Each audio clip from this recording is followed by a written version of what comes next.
This is a very short letter that Paul has written, but there's so much going on in it. Paul is writing to Philemon, who was a partner in the Lord's work, had a church in his home, a really wealthy guy. The person carrying the letter to Philemon is Onesimus, who Philemon once considered his slave. Paul explains that Onesimus has been serving God and helping Paul and is now being sent to Philemon for reconciliation.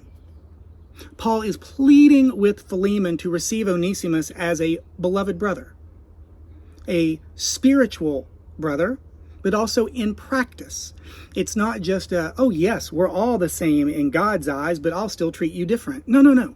If we really are the same, if we're really going to be spiritually connected and linked as a family of faith, we treat each other with equality.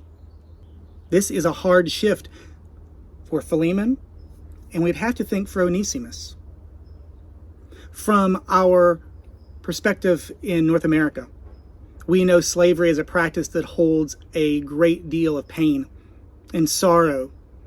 It is a story both socially and historically that is filled with pain and still leaves us with this sense of societal sin that we're trying to find our way out of, to find our way into reconciliation, still repenting from. We know how deeply even people of faith will also dig to justify such clearly inhumane practices in our history. While some will make the case that it was economic slavery of Onesimus, not the same as what we've dealt with, it doesn't change the unfair power balance. It doesn't make it okay to justify our assumptions that one can take away another's agency. This is an unfair situation that deserves to have more conversation around it. Paul's perspective is one of pushing for change. In our scripture, Paul's not attacking the institution. Paul's simply managing one relationship, Philemon and Onesimus, in hopes maybe that it'll transform both of them and those around them. But it starts with these two, and Paul's using everything in his power to bring about the change. Paul is sweet and affirming at the beginning. He is pushy and direct. He's also manipulative and threatening. We can see that there are some assumptions about his own power. There's a way of treating Philemon that we also might not be comfortable with. Paul's power may go a little too far for some of us. It's important to be aware of the layers to this story and how we all experience it and interact with it.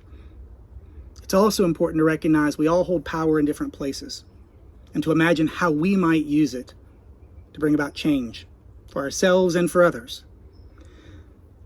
The word bias is interesting. It comes from a French word for slope or incline. We see some people as good and others as bad. It means our perspective is off.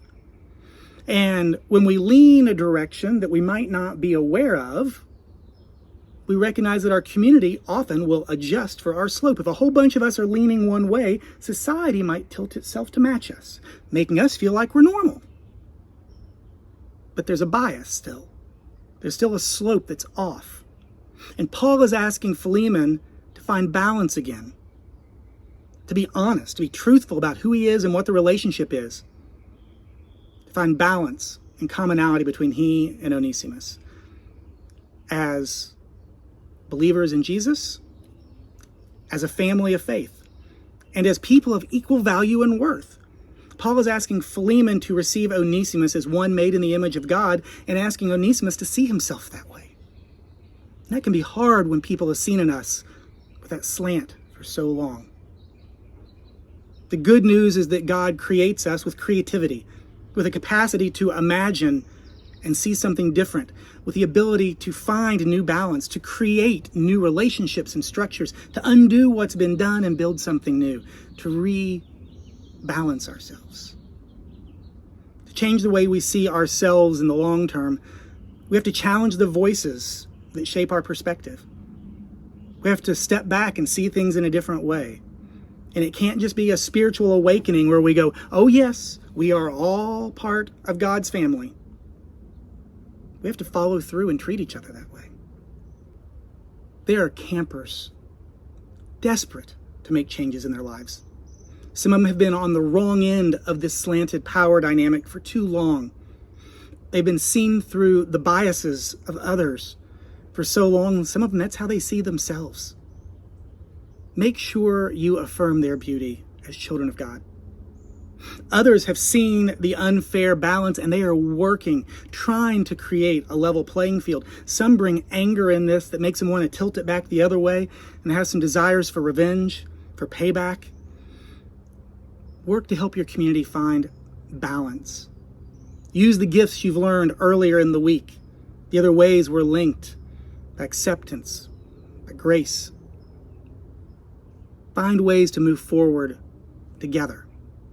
We can reach out, and over time we can reconcile with each other. We can learn about the ways that some of us have held power over others even when we didn't realize it. And we can work towards that difficult task of reconciliation. We can work for change in this world. We can work for change in this world, linking God's children together as chosen family in spirit and in practice.